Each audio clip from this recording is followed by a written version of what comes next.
Hello बच्चों, let's see this question and the question says pharynx function as a dash whereas larynx functions as a dash. Option A common passage for air and food. Option 2 है इसका passage way for food only. Option B में दिया गया है कि 1 है passage way for air only और 2 है passage way for air and food only. C है 1 है common passage way for air and food और 2 है passage way for air only. सी के बाद डी ऑप्शन हमारा दिया गया है कि 1 है टू ब्लॉक बैक्टीरिया और 2 है two passage for passage of air and food.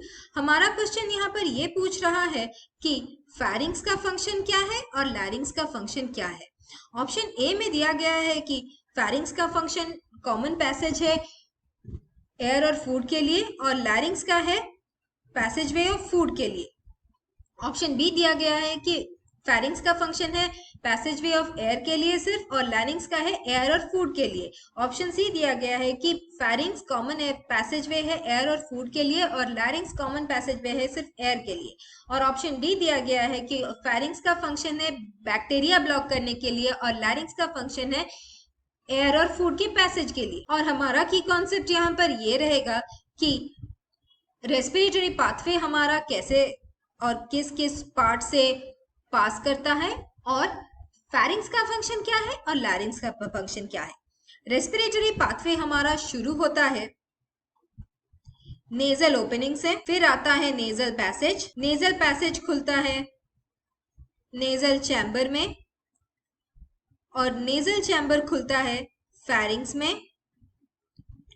फैरिंग्स खुलता है लैरिंग्स में. लैरिंग्स खुलता है ट्रैकिया में जो कि डिवाइड करता है फिफ्थ थोरैसिक वर्टिब्री के लेवल में ब्रोंकस बनाने के लिए. ब्रोंकस फिर डिवाइड करके बनाता है primary bronchi. Primary bronchi divide करके बनाते हैं secondary bronchi. Secondary bronchi divide करके बनाते हैं tertiary bronchi. Tertiary bronchi divide करके बनाते हैं ब्रोंक्यूल्स. ब्रोंक्यूल्स फर्दर डिवाइड करते हैं और बनाते हैं टर्मिनल ब्रोंक्यूल्स और ये टर्मिनल ब्रोंक्यूल्स एंड करते हैं एल्वियोली में. ये है हमारा रेस्पिरेटरी पाथवे. यहाँ पर दो स्ट्रक्चर्स है फैरिंग्स और लैरिंग्स.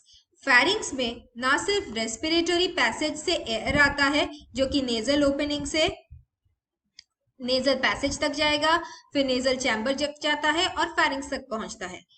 यहाँ से फूड भी आता है जो कि माउथ से लेकर फैरिंग्स तक पहुंचता है, लेकिन फैरिंग्स के बाद फूड हमारा डाइवर्ट हो जाता है ईसोफेगस में.